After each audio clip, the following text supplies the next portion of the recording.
Welcome back to my vlog ခု vlog လေးကတော့ချောတို့မိသားစုစံချပြီးရေးစချတရားနာတော်ကို record လုပ်ထားတဲ့ vlog လေးပဲဖြစ်ပါရှင်မြတ်တရာစု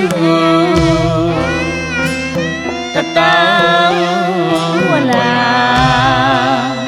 နတ်မြမများဂျာတိကပင်မယွင်ဥတုံရကုန်စေငါကုသိုလ်အစုံမြတ်တရာအဟုံးကြောင့်မောင်နဲ့မိတွေ့သမီးလေးပါမြတ်ကြီးခေမာ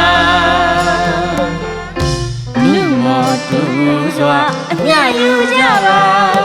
သာဓုသာဓုသာဓုခေါ်စေရ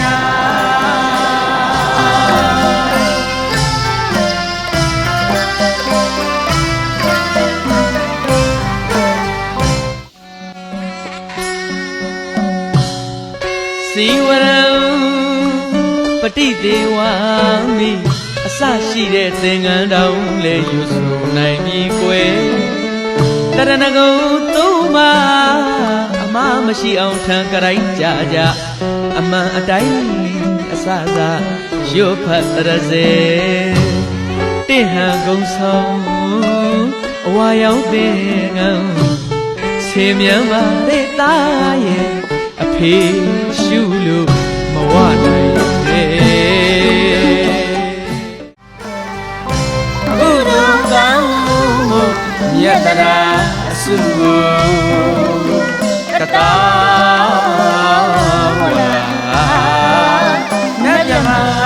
များကြီးလေးအောင်မြင်စွာပြီးဆုံးသွားပြီဖြစ်ပါရဲ့ရှင်အလှတော်ပွဲကြီးအောင်မြင်စွာပြီးမြောက်ရေးအတွက်ဝိုင်းဝန်းကူညီဆောင်ရွက်ချီးမြှင့်တက်ရောက်ပေးကြတော့တဦးတယောက်ချင်းစီတိုင်းကိုမိသားစုများအားလုံးနဲ့ထပ်တူကျေးဇူးတင်ရှိပါရဲ့ရှင်ဒီခေမာနုမောတူစွာအမြယူကြပါသာဓုသာဓုသာဓုခေါ်စေ Bye bye see you on the next video